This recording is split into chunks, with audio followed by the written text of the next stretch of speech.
The stars were quiet, but the war was not. For 3 long years, the galactic conclave had been losing. World after world fell to the Vreth Dominion, a cold, calculating empire of hive-mind soldiers who did not feel pain, did not feel fear, and did not stop until everything before them was ash. They moved like a tide, slow, unstoppable, and utterly without mercy. The conclave was made up of 17 species. Some had long necks and 4 arms. Some breathed methane. Some were barely more than soft, floating creatures who had learned to build ships before they learned to walk upright. They were old civilizations, wise ones. They had treaties and councils and long histories of peace, but peace had not prepared them for the Vreth. High Arbiter S. Saval stood at the tall window of his command chamber aboard the flagship Undying Accord and looked out at what remained of his fleet. 41 ships. 2 years ago, there had been over 300. The battle at Karath Station alone had taken nearly 100. The battle at the Dalomer Passage had taken 60 more. Each engagement had been the same. The conclave fought hard, bled deep, and retreated. The Vreth simply advanced. S. Saval was Thalassian. His species had long, pale blue skin, wide, dark eyes that caught light like still water, and 4 slender fingers on each hand. He was old, even by Thalassian standards. He had lived through 2 smaller wars and had helped write the treaties that ended both. He had always believed that all conflicts could end through reason. That was what the conclave stood for. But the Vreth did not reason, they consumed. He turned from the window and looked at the faces around the long table. His generals, his diplomats, his advisors, all of them wore the same expression: tired, hollow, afraid. They had run out of good options 3 months ago. Now they were working through the bad ones.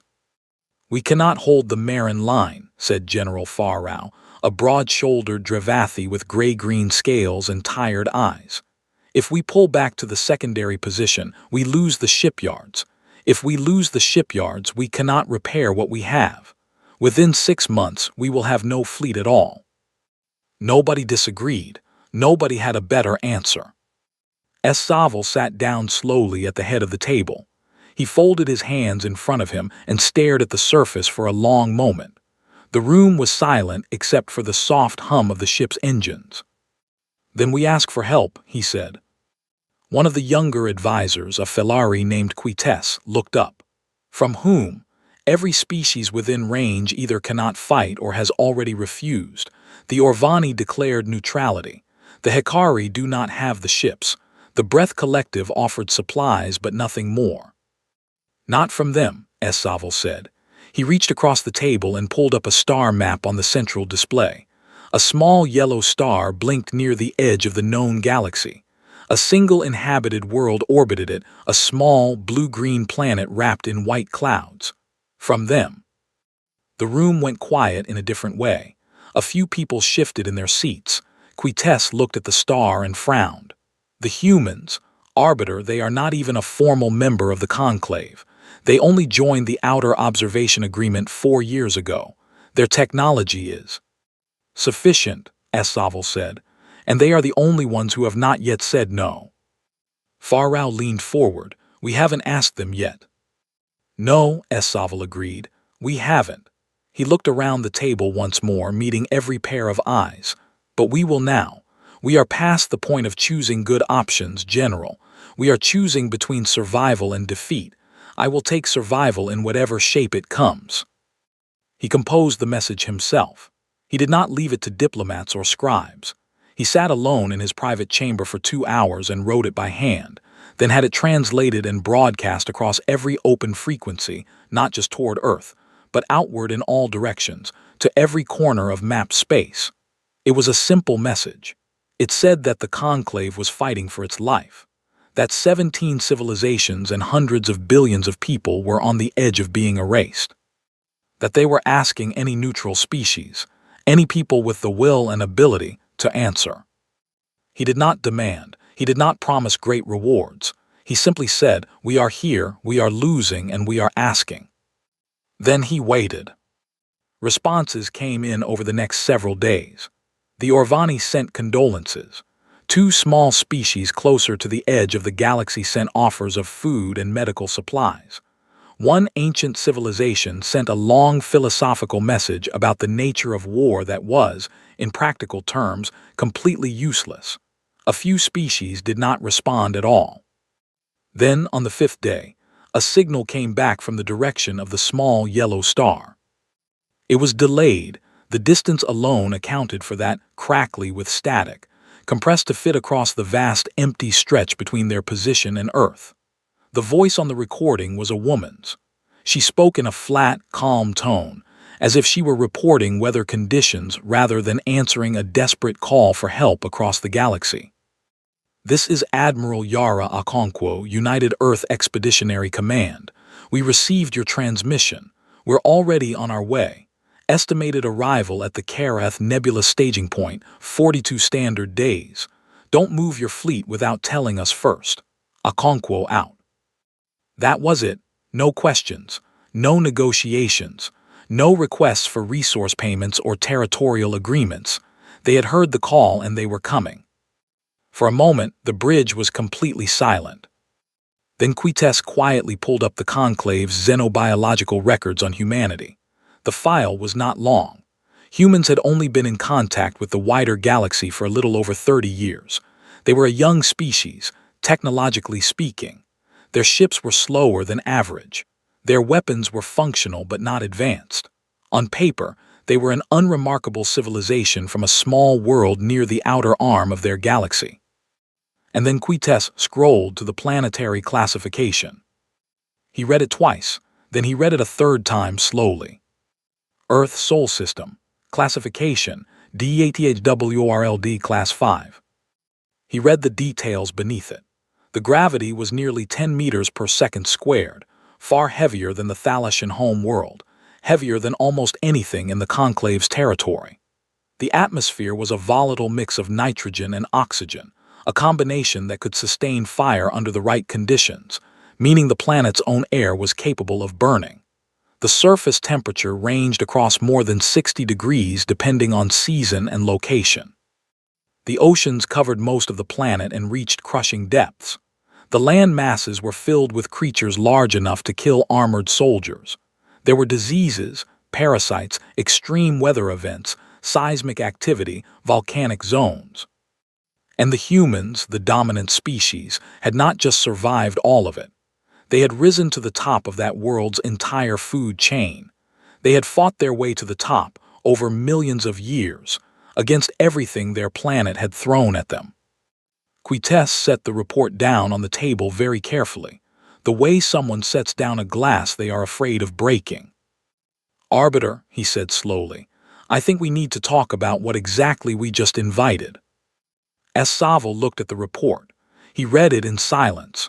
When he finished, he folded his hands again and stared at the middle distance for a long moment. "We asked for warriors," he said at last. "Yes," Quites said. "And warriors are coming." Quites nodded carefully. "That appears to be the case." As Saville looked back out at the stars. 42 days. The Marin line would hold for 42 days if they were careful and lucky. Maybe 50 if they were brilliant. He thought about the Vreth, grinding forward through space, world by world, patient and pitiless as a tide.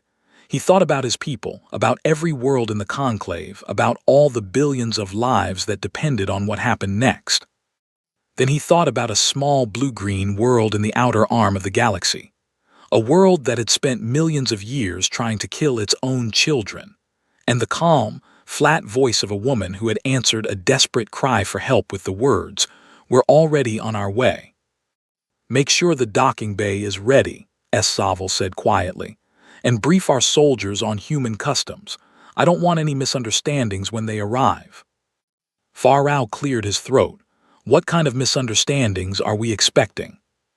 As Saville was quiet for a moment, he looked at the classification again.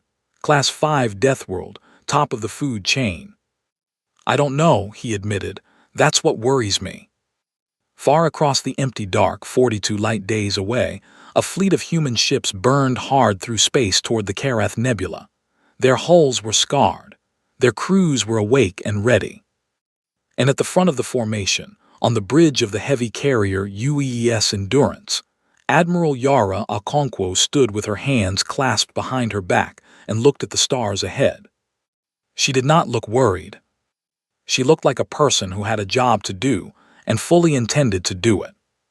The Kereth Nebula was a vast cloud of red and purple gas that drifted between four star systems like a slow-burning bruise. It had no habitable planets, no resources worth harvesting. It was too thick for most sensors to see through clearly, which made it nearly invisible from a tactical standpoint. And that was exactly why the Conclave had chosen it as a staging ground. You could hide a fleet inside it. You could breathe for a moment. You could plan. The Conclave's 41 remaining ships floated in the red dark and waited. Saval had not slept well in the 42 days since sending the message. He had kept himself busy with reports, with troop movements, with the endless paperwork that came with managing a war. But every morning he woke early and sat in the quiet of his chamber and thought about what was coming. He told himself he was calm. He was not entirely sure he believed it. On the 42nd day, the sensors lit up. The human fleet dropped out of faster-than-light travel at the edge of the nebula, and the Conclave's bridge crew watched the arrivals on their screens in a long silence. One ship appeared, then another, then another. They came in steadily, not all at once, spacing themselves out in careful formation as they decelerated into the red cloud. Quites was counting quietly. He reached 30 before he stopped. Then more came. By the end, there were 61 human vessels sitting in the Kereth Nebula, and the Conclave's analysts were staring at them with open confusion. The ships were not what anyone had expected. They were large, some of them very large, and there was a kind of brutish, functional solidity to them that made Conclave ships look almost delicate by comparison. But they were not beautiful. They were not sleek or elegant. Their hulls were covered in mismatched panels of plating, clearly replaced and welded at different times. Long scorch marks ran along several of the larger vessels, the kind of marks left by atmospheric re-entry or close weapons fire. One ship near the back of the formation had an entire engine pod that was clearly newer than the rest of the hull, as if it had been ripped off and replaced sometime in the recent past. The whole fleet looked like it had been in several bad situations, and had come out of all of them through sheer stubbornness rather than grace. "Their ships," Farrow said slowly, standing beside Saval on the observation deck, "look like they have been repaired many times." "Yes," Saval said.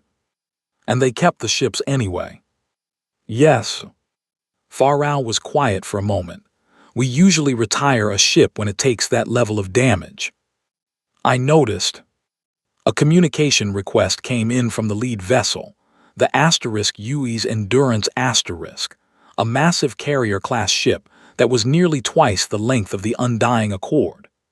Saval accepted it and found himself looking at a human face for the first time in person, rather than through a recorded message. Admiral Yara Okonkwo was a dark-skinned woman with short gray hair and calm brown eyes. She wore a uniform that was plain and functional, with no decoration except for the rank markings on her collar.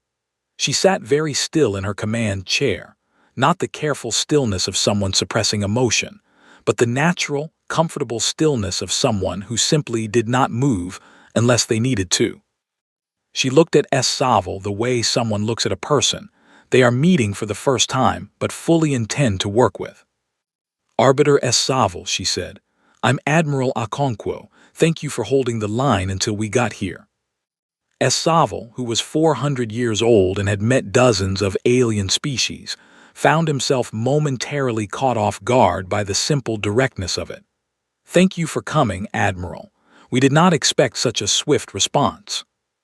"You said it was urgent," she said, as if that explained everything. "We'd like to begin coordinating as soon as possible. My senior staff can be aboard your ship within the hour if you're ready for us." "Of course," Saval said, "we will prepare." When the human shuttle docked and the boarding ramp came down, Saval was there to meet them personally, with Farrow at his side and a small honor guard of Thalashan soldiers behind him. He had read the briefing about human customs. He knew they greeted each other by gripping hands and moving them up and down. He had practiced the motion. But when the humans walked out, he found his attention pulled away from customs entirely. There were 8 of them, Okonkwo and her senior officers. They were shorter than S. Saval had expected from the records, most of them around the height of a young Thalashan, with heavier builds than his own slender people. They were bilaterally symmetrical, 2 arms and 2 legs, 1 head, just as the file said. They looked on the surface like a fairly unremarkable species. But there was something about the way they moved. It wasn't aggressive. It wasn't threatening. It was simply very present. Each step was placed with a kind of relaxed certainty, like every human in the group had long ago made peace with the fact that the ground would hold them. Their eyes moved constantly, quickly, taking in the bay and the soldiers and the ship in the way that something accustomed to watching for danger scans a new environment, not with fear but with habit, with reflex. Farrow noticed it too. He leaned slightly toward S. Saval and said very quietly, "They walk like predators." "They are predators," S. Saval murmured back. "Their species hunted for food on their homeworld for most of their evolutionary history." "I know," Farrow said. "I just didn't think it would be this obvious." Okonkwo extended her hand. S. Saval gripped it and moved it up and down. The Admiral smiled slightly, a small, genuine expression, and did not make any issue of the fact that his grip was half the strength of hers. The briefing began an hour later in the war room. S. Saval had expected it to take most of the day. Okonkwo had her staff present a full analysis of the current situation in under 30 minutes, then laid out her proposed battle plan in the following 4. The room went very quiet. The plan was aggressive in a way that made conclave military doctrine look like a polite suggestion. It called for simultaneous strikes on 3 Vreth positions, spread across 2 star systems, using speed and confusion to prevent the hive mind from coordinating an effective response. It relied on human troops hitting the ground in what their military called drop pod insertions, small armored capsules fired directly through planetary atmospheres, while enemy anti-air defenses were still active. Farrow stared at the holographic display for a moment. "You are proposing to drop your soldiers through live fire." "It's faster than waiting for the air defense to go down," Okonkwo said. "They will be shooting at your soldiers on the way in." "Yes, in small metal capsules. The pods are well armored." "How well?" One of Okonkwo's officers, a broad, quiet man named Major Darrow, answered without looking up from his data pad. "Enough, usually." Farrow turned to look at S. Saval with an expression that, in Thalashan body language, meant approximately, "Are you hearing this?" S. Saval did not respond. He was watching Okonkwo. She was not performing confidence. She was not trying to impress them. She simply presented the plan the way a person presents a thing they have thought through carefully and decided is correct. There was no bluster in it, no drama, just calm certainty.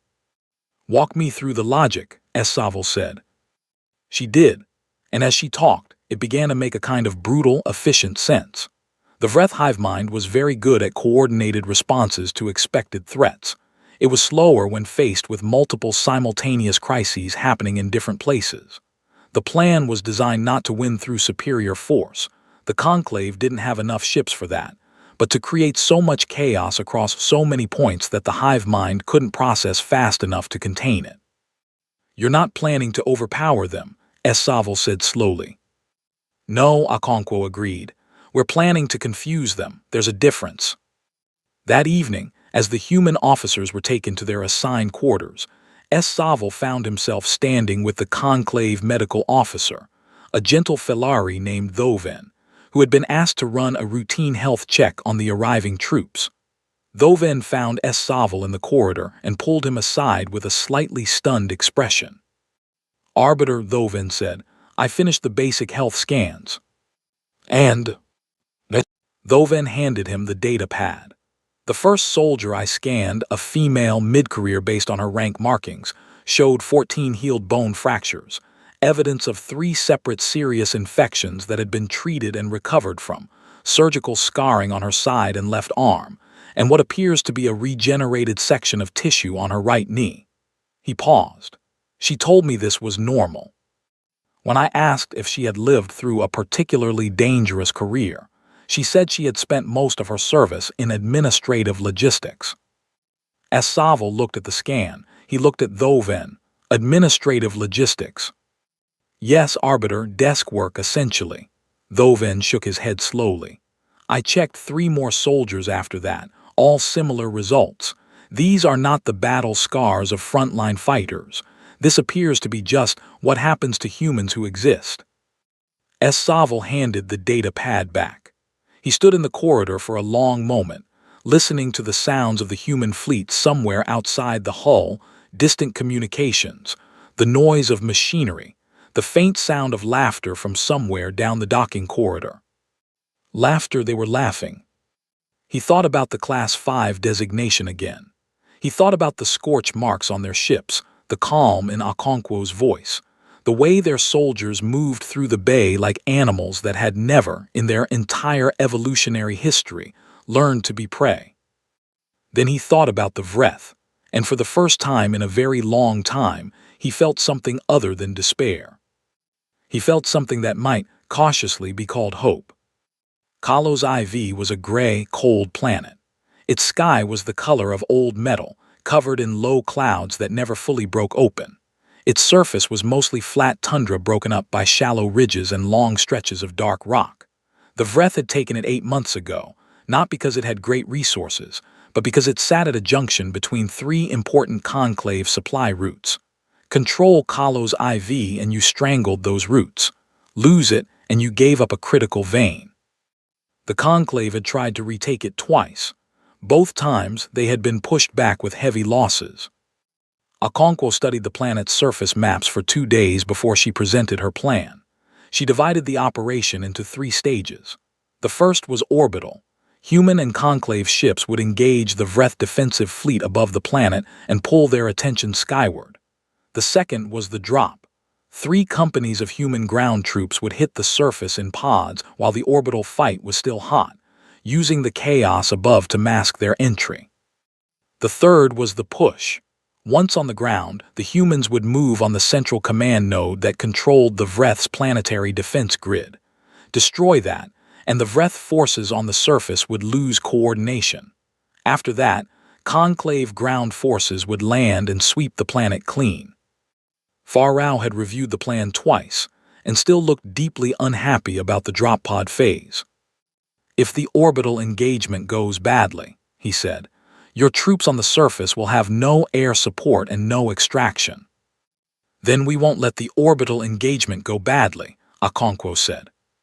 And if it does anyway? She looked at him steadily. Then my people on the ground will handle the situation until we fix it. Farao said nothing more. There was something about the way she said it, not recklessly, not as a boast, but as a plain and simple statement of what would happen, that made further argument feel beside the point. The operation began at 300 by ship time, in the deep cold of what passed for night on Kalos IV. The human fleet hit the Vreth defense ships first, coming in fast and low at an angle that forced the Vreth to choose between protecting their orbital stations or engaging the incoming ships directly. The Vreth chose to split their response, which was exactly what Okonkwo had predicted they would do. While half the Vreth fleet turned to deal with the attacking ships, the other half tried to cover the stations, and in the gap between those 2 priorities, 48 drop pods punched through the upper atmosphere. On the bridge of the Endurance S. Saville watched the orbital battle unfold beside Admiral Okonkwo. He had asked to observe. She had agreed without hesitation. The fighting in orbit was brutal and very fast. Human ships moved differently than conclave ships. They pushed harder into turns, used their engines in short, violent bursts rather than steady thrust, seemed to accept more damage in exchange for better position. One of the smaller human escort ships took a direct hit to its forward section and kept flying, kept fighting. That ship, S. Saville said, pointing to the damaged escort on the display. They should withdraw. Okonkwo glanced at the reading. They're still combat capable, 80%. They have hull breaches in 2 sections. The crew sections are intact. She watched the ship for another second. It rolled hard and fired twice, destroying a Vreth fighter. They're fine. Down on the surface of Kalos IV, the pods hit the ground like hammers. The landing zone was a long, flat stretch of rock about 12 kilometers from the Vreth command node, chosen because it was outside the immediate sensor range of the defensive grid. The pods were designed to absorb impact, but absorb was a relative term. The soldiers inside hit the ground at a speed that would have broken most species, and came out of the hatches 30 seconds later moving at a run. Sergeant Mara Tun led the first squad out. The air outside was thin and bitter cold, the temperature well below freezing. She was wearing a sealed combat suit, but she could feel the cold anyway, a faint pressure against the suit's joints. She ran her eyes across the landscape and listened. Vreth patrols would be responding in minutes. The element of surprise would last exactly as long as it took for the first sensors to register the pod impacts. "Move," she said, and her squad moved. They covered 12 kilometers of uneven terrain in just under 90 minutes, through wind and rock and 2 stretches of soft, freezing mud that came up past the knee. They did not stop. They did not complain. One soldier twisted his ankle badly in a rock crevice about 4 kilometers in. He tightened the brace on his suit, adjusted his weight, and kept moving.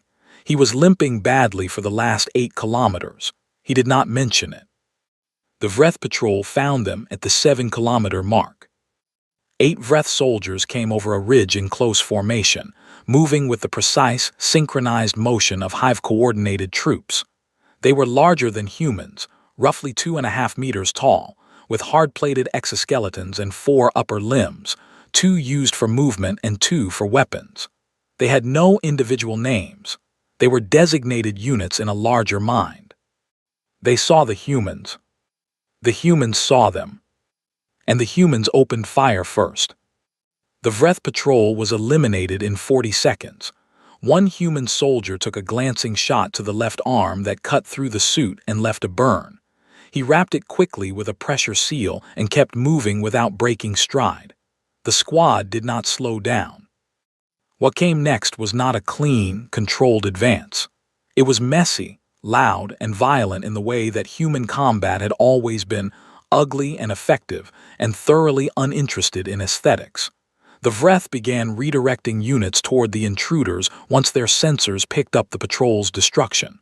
More soldiers came.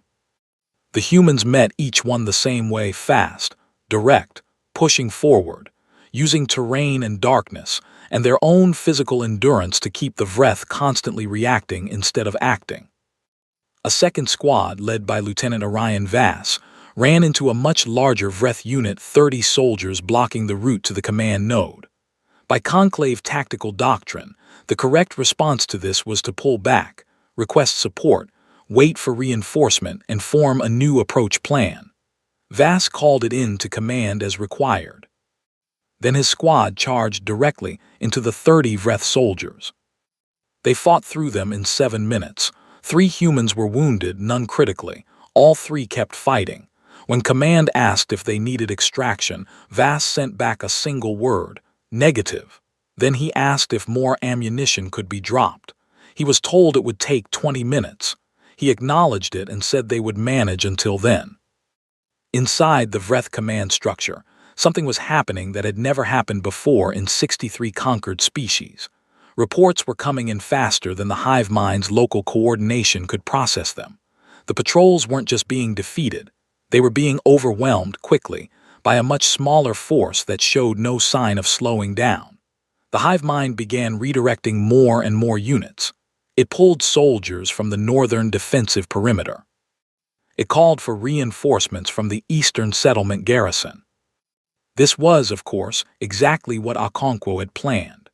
Because while the Vreth were sending every available soldier toward Tun's and Vass's squads, the third squad, 12 soldiers moving in total silence along a dry riverbed the Vreth had assessed as impassable, was within 200 meters of the command node. Corporal Sira Den was leading the third squad. She was 26 years old and had grown up in a city on Earth's southern continent. She had joined the military at 18 because it had seemed like a good idea at the time, and had simply never found a reason to stop. She was not thinking about history or the fate of galactic civilizations. She was thinking about the sensor layout she had memorized and the best angle to breach the command node's outer wall. The breach took 4 minutes. The fight inside took 11. The Vreth soldiers within the node fought hard, they always did, but they had been designed for organized, coordinated defense, and the humans inside the node were giving them no space to coordinate. Every time the Vreth tried to form a defensive line, the humans moved sideways, split apart, hit from 2 directions, refused to stand still and be fought the way the hive mind expected. The command node went dark at 6:11. In orbit, the Vreth defense ships began losing coordination almost immediately. Their formation broke into individual responses, and individual responses were much easier to deal with. The human and conclave orbital forces pushed hard through the gap. The battle in space lasted another hour and 40 minutes before the last Vreth ship either broke off or was destroyed. On the bridge of the Endurance Saval watched the final ship run. Okonkwo was already on the communication channel with her ground commanders, getting status reports. She was calm and direct and efficient, the same as she had been during the entire fight. She asked about casualties first, then positions, then supply needs. She wrote notes on a small data pad while she talked. 17 wounded, she reported to Saval when she was done. No dead. Saval looked at her. None. None, she paused. It was a good operation. Saval looked back at the planet below, Kalos IV, gray and cold, back in conclave hands. Then he looked at the tactical replay of the ground engagement, which his own analysis team had pulled up while the fighting was still happening. He watched the movement of those small groups of humans across 12 kilometers of hostile terrain, through the cold, through contact after contact, pushing constantly forward without stopping. In 63 conquered species, the Vreth had faced nothing like this. Somewhere deep in the hive minds distributed intelligence, in a way that hive minds were not supposed to experience, something stirred that had no clear label in its lexicon. It tried to identify the sensation. It searched through its categories, tactical assessment, threat evaluation, enemy profiling. None of them quite fit. It was, though no Vreth unit would ever admit it in those words, something very close to unease. Warmaster Kethra had never lost a planet before. In 40 years of service to the Vreth Dominion, he had commanded the conquest of 11 worlds and the suppression of 4 uprisings. He had taken cold worlds and hot ones, worlds with thick atmospheres and worlds with none at all. He had faced species that fought cleverly and species that fought desperately, and he had overcome all of them because the hive mind was patient and relentless, and did not make the kind of mistakes that individual thinking beings made. But in the 6 weeks since the humans arrived, the Dominion had lost Kalos IV, the Marin orbital station, and 2 of the 3 supply depots in the outer conclave sector. Every time, the pattern was the same. The human forces appeared where they were not expected. They fought in ways that defied logical prediction. They did not retreat when retreat was the sensible choice. They did not stop when stopping was the only reasonable option. They simply kept going and kept going and kept going until the Vreth forces they were fighting were no longer capable of stopping them. Kethra stood in the center of his command ship and looked at the tactical display with an expression that his aides had never seen on his face before. He was a large being. All Vreth Warmasters were selected for size as well as tactical ability, a physical reminder of the Dominion's strength, and his plated gray face was usually perfectly still, controlled. He had a reputation for calmness that bordered on indifference. It had served him well. Now his aides watched him and said nothing, because something in the Warmaster's face was not quite as still as usual. "Show me the Marin Station engagement again," he said. The holographic display ran the battle replay for the 3rd time that morning. Kethra watched the human ships punch into the station's defensive screen at an angle his tactical AI had assessed as nearly suicidal. Watched them take damage that should have broken their formation. Watched them keep fighting anyway, keep pushing, keep closing the distance until they were inside the Vreth defensive perimeter, and the range advantage of the station's long-range weapons became irrelevant. "What was the human casualty count in this engagement?" he asked. His intelligence officer, a smaller Vreth named Sesak, checked the data. Approximately 30% of their attacking force. The station fell regardless. 30% casualties, and they still took the objective. "Yes, Warmaster." Kethra turned from the display. He walked slowly to the wide viewport at the back of his command deck and looked out at the stars. The hive mind murmured at the edges of his consciousness, the soft, constant presence of thousands of connected soldiers and officers, all sharing information, all coordinated. It was the Dominion's greatest strength. It was why they had never lost. "Sesak," he said, "what do we know about the human homeworld?" Sesak processed the request and pulled the file. "Minimal information. We did not consider them a significant threat prior to their arrival in this conflict. What we have is," he paused, reading. "Arbiter, their planet is classified at the highest Deathworld category in the known galaxy. Gravity nearly double the Vreth standard. Wildly unstable climate systems. Extremely diverse and dangerous native fauna. The species itself is..." He stopped reading and stood still for a moment. "Continue," Kethra said. "The species evolved as pursuit predators," Sesak said. "They are biologically designed to chase prey over long distances until exhaustion. They have an unusually high pain tolerance for carbon-based life. Their bone and muscle density exceeds what is typical for their size. They experience a neurological response to high-stress situations, a chemical reaction that in some individuals actually improves asterisk performance under extreme physical danger rather than degrading it." He set down the file. "Warmaster, the phrase their own scientists have used to describe this response is fight or flight. The relevant detail is that a statistically significant number of their population, in the presence of extreme danger, chooses to fight." Kethra was quiet for a long time. He thought about the 30% casualty rate at Marin Station, and the fact that the surviving 70% had kept attacking. He thought about the reports from Kalos IV, small groups of humans moving through freezing terrain toward overwhelming opposition, and speeding up when they should have slowed down. He thought about the words in every field report his commanders had sent over the past 6 weeks, the phrase that appeared again and again, with a kind of helpless repetition. "They don't stop." He had dismissed it the first time as the complaint of an embarrassed commander making excuses. He had noted it the second time. By the 6th and 7th time, he had begun to wonder if it was something else entirely. "I want to know their history," he said. "All of it, everything we can access." The research took 3 days. Kethra read it himself rather than delegating, an unusual choice for a Warmaster, and one that his aides noticed but did not comment on. He sat in his private chamber and worked through the files that the Dominion's intelligence services had compiled from Conclave databases, human public records, and intercepted communications.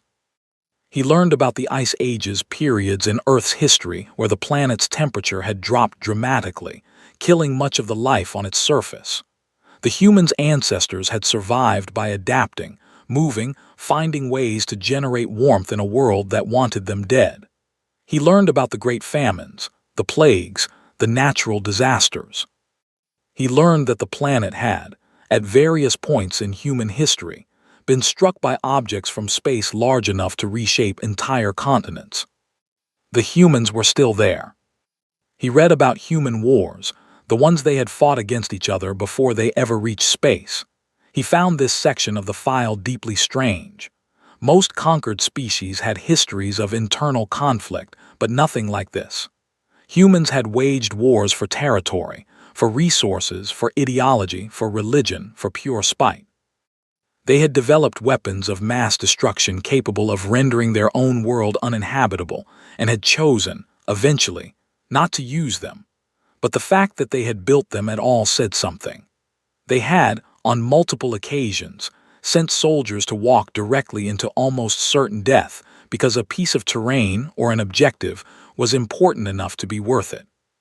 He read about something called a bayonet charge. He read it twice. He read about explorers who had walked into places on their own world where nothing had ever survived, simply because they wanted to see what was there. Some of them had died. The ones who came back had gone again. He put down the files at the end of the third day and sat in silence for a long time. Then he sent a communication request, not to his fleet commanders, not to the Dominion's High Council, directly to the human flagship. The response came within 20 minutes. Admiral Okonkwo appeared on his screen. She looked at him with the same calm, direct attention she apparently gave everything. "War Master," she said. "Admiral," he said, "I requested this communication privately. What I say here is not a formal negotiation. I am speaking as one commander to another." She nodded once. "Go ahead." He took a moment to order his thoughts. He had prepared what he wanted to say, but now that he was saying it, it felt more complicated than he had planned. "I have been studying your species," he said, "your history, your biology. I have been trying to understand why your forces behave as they do in combat. And I find that I cannot predict you," he said. "The hive mind is very effective at predicting patterns. Every species we have encountered follows patterns under pressure. You do not." He paused. "I want to understand, not tactically. I mean, I want to understand the thing that makes your soldiers walk into certain death without slowing down. Every species I have ever fought has valued its own survival above all other things. That is what survival means. That is the fundamental drive of all life." He looked at her directly. "Your soldiers do not appear to value survival above all things. I need to understand why, because I cannot fight what I cannot understand." Okonkwo was quiet for a moment, not the quiet of someone thinking of a tactical answer, the quiet of someone considering a genuine question. "It's because there are things we value more," she said at last. "What things?" "The people behind us," she said simply. "The ones we're fighting for. When your soldiers are moving toward my troops aren't thinking about whether they'll survive the next 5 minutes. They're thinking about the people who won't survive at all if they don't hold the line." She was quiet for a second. "Survival is important, but it's not the only thing that's important. For us, it never has been." Kethra sat with that answer for a long time after the communication ended. He turned it over in his mind, examined it from different angles. He was part of the hive mind. He had never in his life been alone. He had never made a single decision that was entirely his own. The Dominion was the sum of all its units, and individual units did not matter except in service to the whole. And yet, he thought about the human soldiers who had walked across 12 kilometers of frozen ground in the dark to save a planet they had never been to, for people they had never met. He thought about something else too, something smaller, something he had not expected to be in the intelligence files at all. In the last week of reports from the outer conclave sector, 3 separate intelligence officers had noted the same thing. On 2 of the worlds that human forces had helped liberate, the humans had stayed after the fighting was over. They had helped repair buildings. They had distributed food. Some of them had played with the alien children in the wreckage of a settlement, chasing them through the ruins and making sounds that the field reports described as asterisk laughter. They had bled to take those worlds. They had lost people, and then they had stayed to help put the broken pieces back together. Kethra looked at the stars outside his viewport for a long time that night. The hive mind murmured steadily around him, and for the first time in his life, he felt like he was thinking a thought that was entirely his own. He was not sure yet what the thought was, but it was there, small and new and very strange, like a crack in a wall that had always been solid. Nobody expected the war to end the way it did. The Conclave's generals had been preparing for a long final campaign into Vreth core space, months of hard fighting across heavily defended systems, building toward what they assumed would be a bloody and decisive battle at the Dominion's homeworld. They had drawn up plans. They had moved ships into position. They had briefed their troops on what to expect and told them it would be the hardest fighting of the war. Then War Master Kethra sent a message. It came through on a private channel, encoded in a format that Conclave communications officers took 3 hours to fully decrypt. When they did, they brought it directly to S. Saville, and S. Saville read it twice, slowly, and then called Okonkwo. She read it once, she set it down, she was quiet for exactly 4 seconds. "He wants to meet," she said. "Yes," S. Saville said. "Just the two of us, him and me, neutral ground, no weapons." "That is what he's asking." Okonkwo looked at the message again. "He says he's speaking for himself, not for the Dominion." "Yes." She thought about it for a moment, then she said, "All right." S. Saville had not expected that answer quite so quickly. "You trust this?" She considered the question seriously. "No," she said, "but I think it's real. There's something in the way he wrote it." She tapped the data pad with one finger. "He used the word asterisk understand 4 times. That's not tactical language. That's a person trying to figure something out." The meeting was arranged on a small, empty station at the edge of unclaimed space, a neutral platform that both sides had used for supply transfers early in the war, and neither had any strategic reason to fight over now. Okonkwo went alone, as agreed, in a small shuttle. Her crew was not happy about this. Her first officer expressed his displeasure quietly but very thoroughly. She thanked him for his concern, told him she would be back in 3 hours, and left. Kethra was already there when she arrived. He was larger than she had expected from the screen, nearly 2.5 meters, broad across the shoulders, with the dense, armored build that Vreth War Masters were bred for over generations. He stood in the center of the station's main room, which was empty except for 2 chairs that someone had placed facing each other. He had, as promised, no weapons. Neither did she. They looked at each other for a moment across the empty room. Then Kethra crossed to one of the chairs and sat down. It was a strangely ordinary gesture somehow. Okonkwo crossed to the other chair and sat down. "Thank you for coming," he said. "Thank you for asking," she said. He was quiet for a moment. Then he said, "I have been thinking for many weeks about something I cannot resolve. I have fought 63 species. Every one of them, when the pressure became great enough, offered to negotiate. Some fought harder than others, some fought cleverly, but all of them eventually looked at their own survival and decided it mattered more than continuing." He looked at her carefully. "Your forces have been taking 30% casualties in some engagements, more. And they don't stop. I have been trying to understand the military logic of this." "There isn't one," she said simply. He was quiet. "It's not a military calculation," she said. "It's not strategy. My soldiers fight the way they fight because they mean it, because they know who they're protecting and they've decided that matters. You can't model that with a tactical AI because it's not a tactical phenomenon." He sat with that for a moment. Then he said, "I read your history, the wars your people fought against each other, the suffering." He paused. "You nearly destroyed yourselves many times." "Yes. And yet you came here, for people you had never met, species you had known for less than 30 years. You came when they called." "Yes." He was quiet for a long time. Outside the small station's viewport, the stars were bright and very still. "The hive mind does not want to continue this war," he said finally.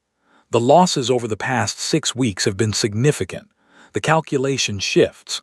The Dominion's purpose is expansion, not destruction, the consumption of productive worlds. A prolonged war of attrition against a species that does not respond to attrition the way other species do is..." He stopped. "But that is not why I am here." She waited. "I am here," he said slowly, as if choosing each word with care, "because I read about your people, and I looked at what my people have done to 63 others, and for the first time I found myself capable of imagining it from the other side." He looked at her directly. "I do not think the hive mind fully understands what it is doing to the species it conquers, not in the way I am beginning to understand it. The hive considers consumption efficient, logical. I am no longer sure I agree." The silence stretched out for a moment. "I can't make peace for the Conclave," Okonkwo said. "That's not my decision." "I know, but it is mine for the Dominion.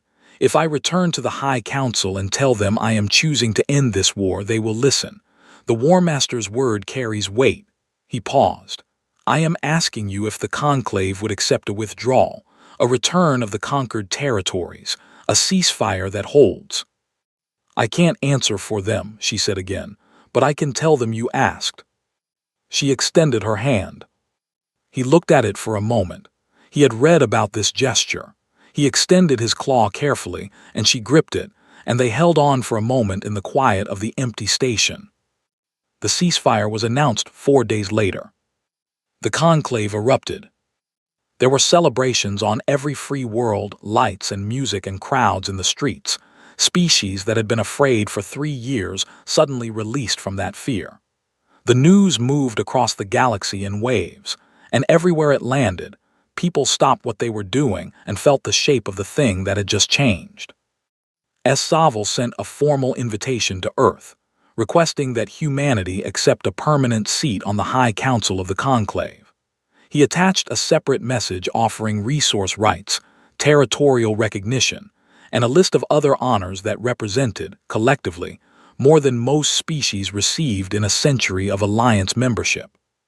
Okonkwo's response was polite and warm and declined most of it. Earth didn't need the territory. Earth didn't need the resource rights. The seat on the High Council she accepted because that was a place to be useful, a place to know what was happening and offer help when it was needed. But the rest of it, the tribute and the rewards and the grand formal gestures of gratitude, she gently but clearly pushed aside. We came because you asked, she wrote to Saville. You don't owe us for that. You just owe us a good faith effort to do right by each other going forward. Saville read that message sitting alone in his chamber on the asterisk undying accord. He read it 3 times. Then he set the data pad down and sat for a while with a feeling he couldn't quite name, something warm and steady, like the memory of a thing he had doubted for a long time finally turning out to be true. He had believed once that all conflicts could end through reason. The war had shaken that belief badly, but looking at what had just happened at the ceasefire, at the freed worlds, at the strange new shape of things, he wondered if he had been thinking about it wrong. Not reason alone. Reason and will together. Reason and the willingness to walk into the worst possible situation and keep going anyway, because the people on the other side of it deserve the effort. The human fleet began its departure from Conclave space 3 weeks after the ceasefire. They left quietly, without fanfare, ships peeling off in small groups toward their jump points and disappearing into FTL one by one. There were no grand ceremonies. Okonkwo had declined those too. On one of the liberated worlds, a small Thalassian colony called Vethsora that had been under Vreth occupation for almost 2 years, a young soldier named Erthen had spent the last several weeks working alongside a human squad as a liaison officer. He was 23 years old and had spent most of the war terrified, which he had done his best to hide. He had watched the humans fight on Vethsora's surface and had felt, for the first time in 3 years, like he was standing behind something that could not be knocked over. He was at the spaceport when the last human shuttle lifted off. He watched it rise through the pale blue sky until it was just a point of light, and then nothing. Behind him, the colony was still damaged, buildings with holes in them, streets not yet repaired, the marks of occupation everywhere. But people were out in those streets. They were talking, working, a group of children chasing each other through an open square with the particular joy of children who have been afraid for a long time and are finally, cautiously, not afraid anymore. One of the human soldiers, a stocky sergeant named Hale whom Erthen had worked with for 3 weeks, had spent her last day on Vethsora helping a group of colonists clear rubble from a collapsed building. She had worked alongside them for 6 hours, ate her lunch sitting on a broken wall, and sharing something from her ration pack with a curious Thalassian child who had wandered over to investigate the strange creature eating in the ruins. Erthen had watched this and hadn't known what to say. He had asked her, late in the day, why she was doing it. There was no military objective in clearing rubble. Sergeant Hale had looked at him with mild surprise, as if the answer were obvious. Because it needs doing, she said, and we're here. He thought about that now, watching the sky where the shuttle had been. He thought about the months of fighting, the losses, the long gray terror of the war, and the way it had felt when the humans came, not like being rescued exactly, but like someone arriving who meant what they said and would stay as long as they needed to and then go without asking for anything back. He didn't have words for it in Thalashan. There wasn't really a category for it. But he thought about that shuttle, and those 61 scarred ships, and the calm voice of a woman saying we're already on our way asterisk, and the sheer ordinary certainty of a species that had grown up on the most dangerous rock in the galaxy and come out of it somehow, impossibly, kind. Out beyond the edge of the Conclave's mapped space, the human fleet ran in tight formation toward Sol, the small yellow star that no one had thought was important. They had been away for nearly 5 months. Their ships needed proper repair.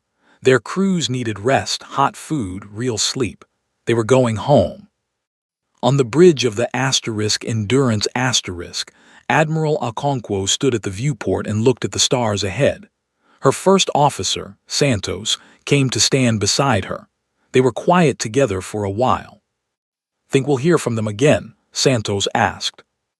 Okonkwo thought about Saval's tired, determined face, about Kethra, sitting in the empty station, slowly learning to imagine a different world, about a Thalashan child eating ration-packed crackers in the ruins of her own home without fear.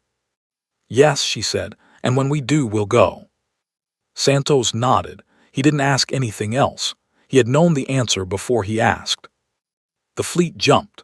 The stars blurred and vanished, and there was nothing left in that stretch of space but light and silence and the long, quiet aftermath of a war that had ended, not with a great final battle, not with one side crushed and the other triumphant, but with two people sitting in two chairs in an empty room, and one of them extending a hand and the other one taking it. It was not the kind of ending that made for dramatic stories. But it was real and it held, and that was more than enough.